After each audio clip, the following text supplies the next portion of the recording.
दुनिया के मशहूर और मारूफ फिजिसिस्ट और साइंटिस्ट एल्बर्ट आइंस्टाइन का दिमाग ब्रेन उनके मरने के बाद चोरी कर लिया गया था। मैं हूं आलिया और आप देख रहे हैं ब्रेकिंग बैरियर से Alia Shah. Welcome to my show.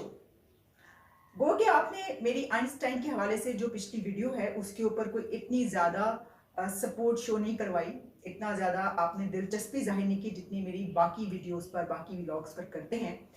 इसके बावजूद क्योंकि मुझे ये टॉपिक्स पसंद हैं और ये एक एजुकेशनल टॉपिक्स इनको कहा जाता है। मेरी अपनी सी कोशिश ये होती है कि जो मेरे पास मालूमात हैं, जो मेरे पास इंफॉर्मेशन है, तो आपके पास ऐसी जो इंफॉर्मेशन होती है, जो ऐसी आपके पास थोड़ी बहुत अगर एजुकेशन हो तो वो दूसरों तक पहुंचानी चाहिए। जैसा कि मैं आइंस्टाइन के बारे में आपको कुछ बातें और बता चुकी हूँ पिछली किस्त में, तो अब आपको ये बताती हूँ कि वो 16 ईयर्स के थे जब वो अपने पेरेंट्स के साथ इटली चले गए थे। वो जर्मनी में रहते थे, फिर उसके बाद वो ज्यूरिख भी गए, फिर स्विट्जरलैंड भी गए। अच्छा, वहाँ पर कुछ रूल्स एंड रेगुलेशंस ऐसे होते हैं कुछ कंट्रीज के, जिस तरह जर्मनी में और ख़ासतौर पर वर्ल्ड वार में जो है ये बहुत ज़्यादा था कि जो नौजवान होते थे, बच्चे होते थे, उनको तालीम के साथ साथ फौजी ट्रेनिंग भी हासिल करना पड़ती थी, एक सोल्जर की ट्रेनिंग भी लेना पड़ती थी। लेकिन आप जानते हैं कि आइंस्टाइन एक फ्री थिंकर थे और वो एक बहुत आज़ाद ख्याल, आज़ाद रहने वाले इंसान थे। उनको तो इन चीज़ों से बहुत चिढ़ थी, तो उन्होंने ये ट्रेनिंग लेने से इनकार कर दिया था। और यही वजह है कि उनको जो खासतौर पर नाजी जर्मन होते थे वो उनसे बहुत चिढ़ते थे और उनको भगोड़ा कहते थे कि ये फौज से भाग गया था और इसने वो वाली ट्रेनिंग नहीं ली। और इसी उस पे यहाँ तक उनके दरमियान जो है एक रिफ्ट थी आइंस्टाइन और जो नाजी जर्मन थे, उन्होंने आइंस्टाइन की तमाम किताबें जो है, बहुत सारी किताबें जला दी थी, जला के राख कर दी थी। उन्होंने उनके सर पर जो है वो प्राइस भी रखी थी, तकरीबन $5000 कहा जाता है कि उस पर रखी थी। और उन्होंने उसके लिए ये भी बहुत सी जगहों पर लिखा गया और बताया गया कि उनके सर पर जो कीमत रखी गई, उसके जो पैम्फलेट्स बनाए गए, उसके ऊपर भी उन्होंने लिखा था कि वो शख्स जिसे अभी तक फांसी नहीं दी गई। इस हद तक जो है वो नापसंद करते थे आइंस्टाइन, और आइंस्टाइन भी उनको पसंद नहीं करते थे। लेकिन फिर भी वो ये कहते थे कि नाजी उनके खिलाफ इसलिए हैं क्योंकि वो खुद एक फ्री थिंकर हैं और वो आज़ाद ख्याल हैं और उनके जो ख्यालात हैं वो उनसे मेल नहीं खाते। तो वो उनसे नफरत ऐसा जाहिर नहीं करते थे। वो कहते थे वो ठीक है, मुझसे अगर मुझे पसंद नहीं करते तो वो उसकी वजह ये है कि मैं फ्री थिंकर हूँ। आइंस्टाइन की एक आदत थी कि वो सिगरेट भी बहुत ज़्यादा पीते थे और वो वायलिन बहुत ही खूब बजाते थे, बहुत ही ज़बरदस्त वायलिन बजाया करते थे। म्यूज़िक उनको बहुत पसंद था, बहुत आला और अच्छा म्यूज़िक। अच्छा, वो फैशनेबल भी बहुत थे और बहुत स्टाइलिश कपड़े पहना करते थे।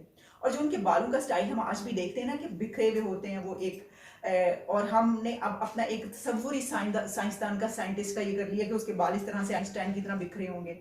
तो वो उनका ये वाला जो स्टाइल था, ये उस वक्त की जो यूथ थी, ना सिर्फ जर्मनी की, इटली की, यूरोप की, बल्कि दूसरी अमेरिका की भी, वो उनके स्टाइल को बहुत ज्यादा कॉपी करती थी और पसंद करती थी। एक और बहुत अजीबोगरीब बात उनके हवाले से जो मशहूर है वो ये है कि इजराइल ने उनको ये कहा था कि आप इजराइल के प्रेसिडेंट बन जाएं। वो उनको इतना पसंद करते थे। इसकी वजह ये थी कि जो नाजी जर्मन थे उनकी उनसे बहुत ज़्यादा दुश्मनी थी, हिटलर उनको पसंद नहीं करते थे और वो छोड़कर अपना मुल्क इसीलिए चले गए थे। तो वो ये समझते थे कि ये तो बहुत खिलाफ है हिटलर के, तो इसलिए वो जो एक उनके अंदर का एक वो होता था, तो इसराइल के लोग ये कहते थे हमारे प्रेसिडेंट बन जाए आप, लेकिन उन्होंने उसको मुस्तरद कर दिया था। और उसकी वजह ये थी, वो ये कहते थे कि मैं प्रेसिडेंट इसलिए नहीं बन सकता आपका, इसकी वजह ये है कि मैं एक सोशल इंसान नहीं हूँ, मैं कोई इतना ज़्यादा सोशल नहीं हूँ कि मैं लोगों से मिलता जुलता हूँ या मैं उनके मसाइल हल कर सकूँ, तो ये तो मेरा काम नहीं है। अब आते हैं उस मुद्दे की तरफ कि क्या उनका दिमाग चोरी किया गया था। तो देखिए, बहुत सारी जगहों पर ये किस्सा लिखा गया है और बताया गया है। उन्होंने, आइंस्टाइन ने मरने से पहले ये वसीयत की थी कि वो जब मर जाएं तो उसके बाद उनकी बॉडी पर रिसर्च ना की जाए। जिस तरह होता है ना कि बहुत से लोग ऐसे होते कहते हैं कि जी मेडिकल पॉइंट ऑफ व्यू से हमारी बॉडी इस्तेमाल कर ली जाए। उन्होंने मना किया, तो उन्होंने कहा था ऐसा कुछ ना किया जाए। और उन्होंने ये भी कहा था कि मरने के बाद उनको जला दिया जाए और उनकी राख जो है वो हवा में उड़ा दी जाए। हुआ कुछ यूं कि जब उनकी डेथ का टाइम आया और उसके बाद उनकी डेथ हो गई, तो उस वक्त उसके बाद डॉक्टर को बुलाया गया ताकि वो बॉडी का मुआयना कर सके, जो एक पोस्टमार्टम का एक वो होता है वो किया जाए। उनके जो डॉक्टर थे, थॉमस उनका नाम था, उन्होंने, थॉमस हार्वी जब आए उनको देखने के लिए, मुआयना करने के लिए, तो उन्होंने क्या किया कि चुप करके बगैर बताए उनका सर खोला और उसमें से जो उनका दिमाग, ब्रेन था, वो उन्होंने निकाला और उसको मर्तबान में रखकर चोरी करके वो ले गए। ये बात उनकी फैमिली को भी पता नहीं चल सकी। सिर्फ यही नहीं कि उन्होंने उनका दिमाग चोरी किया, बल्कि आइंस्टाइन की आंखें भी चुरा ली गई थी, ये भी कहा जाता है कि उनकी आंखें भी निकाल कर वो ले गए थे। अच्छा, इसके बारे में इन्वेस्टिगेशन हुई। इन्वेस्टिगेशन के बाद ये पता चल गया कि ये डॉक्टर ने काम किया है, तो डॉक्टर को उनकी नौकरी से अलहदा कर दिया गया, उनको उनकी जॉब से हटा दिया गया, फायर कर दिया गया। लेकिन डॉक्टर ने उनके बेटे से माफ़ी मांग ली और बाकी भी जो सब लोग थे उनसे माफ़ी मांगी, और उन्होंने कहा कि मैं ये नहीं चाहता था कि सबसे ज़्यादा इस ज़मीन के ज़हीन इंसान की जो दिमाग है उसको हम वैसे ही जाने दें। मैं उनकी कैपेबिलिटीज़ देखना चाहता हूँ, मैं उनकी सलाहियतें देखना चाहता हूँ, मैं ये देखना चाहता था, मैं कंपैरिजन करना चाहता। उन्होंने ये भी बताया कि आइंस्टाइन के दिमाग के उन्होंने कहीं पर 240 और कहीं पर 40 उनके टुकड़े किए और उसको मर्तबानों में रखा, और उसके बाद जो है वो उनको दुनिया के सबसे ज़हीन इंसान के ब्रेन की सलाहियतें देखने के लिए और उसका लोगों से कंपैरिजन करने के लिए मुख्तलिफ साइंटिस्टों को, साइंसदानों को मेडिकल उसके पर्पस के लिए भेजा गया। लेकिन ये भी कहा जाता है कि सबसे पहले वो उसको ले गए और उन्होंने जाके जो है अपने तहखाने में उसको रख लिया और वहाँ पर अरसे तक रखा रहा। ये भी कहा जाता है कि 47 से 80 ईयर्स ओल्ड तक के लोगों को जो है उनसे कंपैरिजन किया गया। उनके बेटे उसके बाद इस बात पर इसलिए राजी हो गए कि जब उनको ये कहा गया कि आइंस्टाइन हमेशा ये चाहते थे कि जो लोगों की भलाई है और उनकी जो साइंस थी, उन्होंने जो तजर्बात किए वो इसलिए किए, लोगों की भलाई के लिए किए। तो अगर उनके मरने के बाद ये उनका दिमाग काम आ जाएगा, मेडिकली जो है उसको इस्तेमाल कर लिया जाएगा, तो फिर वो इस बात पे मान गए। लेकिन इसके हवाले से एक और चीज़ भी कही जाती है, और वो ये है कि दरअसल क्योंकि उनकी डेथ अमेरिका में हुई थी, तो जो वहाँ की एजेंसीज थी वो ये चाहती थी कि उनके दिमाग पे जो है इस तरीके से एक्सपेरिमेंट्स किए जाएं, और उनके कहने पर ये किया गया था। लेकिन ये किस हद तक दुरुस्त है हम नहीं ये बात कह सकते। हो सकता है कि डॉक्टर ने खुद से किया हो सकता है उन्होंने किसी के कहने पर किया हो।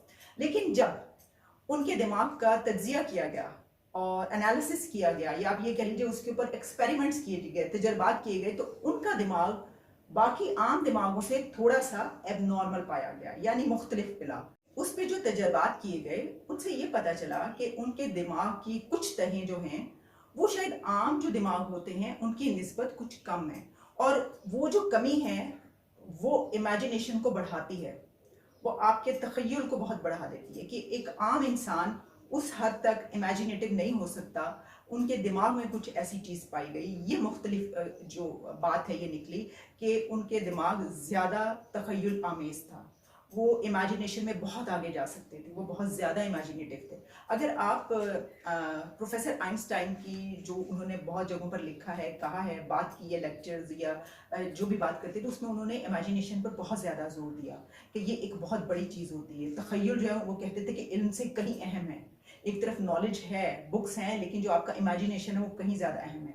तो एक अमेरिकी साइंटिस्ट जो हैं उन्होंने भी ये बात की है कि उनका ये कहना है कि नहीं, आइंस्टाइन का दिमाग जो है वो आम दिमागों से जो है मुख्तलिफ नहीं था। लेकिन बहुत सारे लोग ऐसा कहते हैं कि जिन्होंने एक्सपेरिमेंट्स किए कि नहीं, उनके दिमाग में काफ़ी चीज़ें मुख्तलिफ पाई जाती थी, और ज़्यादातर जो बात सामने आई है वो यही है कि उनकी जो इमेजिनेटिव पावर थी, जो इमेजिनेशन की पावर थी वो बहुत ज़्यादा थी, और यही वजह है कि वो उन नज़रियात तक पहुँचे अपने तखय्युल की बिना पर। क्योंकि अगर आप उनके ऊपर बनने वाली मूवीज़ भी देखें, बुक्स पढ़ें, तो उसमें अक्सर वो अपने तखय्युल में चले जाते थे और उसमें इमेजिनेशन में वो ये सोचा करते थे कि जो उनकी थ्योरी होती थी वो उसको उसमें बनाते थे, और अक्सर जब वो वापस लौट कर आते थे तो वो वाला मामला, वो वाला मसला हल कर चुके होते थे, और उनको एकदम से ये पता चलता था। तो उनके अंदर ये पावर बहुत ज़्यादा थी, शायद इस वजह से उन्होंने दुनिया को जानने के इतने बड़े बड़े नज़रियात वो देकर चले गए इंसान को।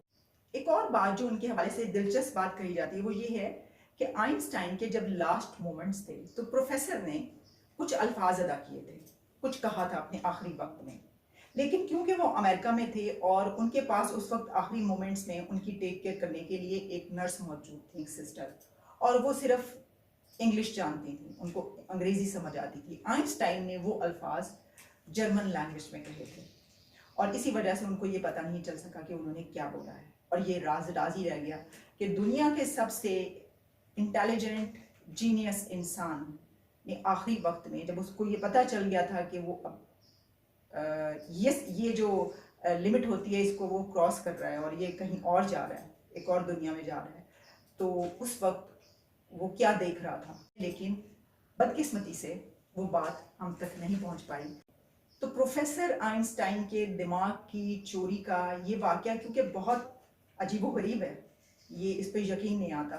मैंने भी जब पढ़ा और जब देखा इस बारे में तो मुझे भी यकीन नहीं आ रहा था, लेकिन क्योंकि ये मुख्तलिफ है, किस हद तक दुरुस्त किस हद तक गलत हम इसमें कुछ नहीं कह सकते, लेकिन ये बात कही जाती है तो मैंने सोचा कि मैं आपको बताऊं। और एक और बात मैं आपको बताऊं कि उनका दिमाग अभी भी फिलाडेल्फिया के म्यूजियम में मौजूद है, आप वहां पर जाकर देख सकते हैं। और इसके अलावा ये भी कहा जाता है कि जो उनकी आंखें हैं वो भी एक म्यूजियम में मौजूद हैं और वो भी देखी जा सकती हैं।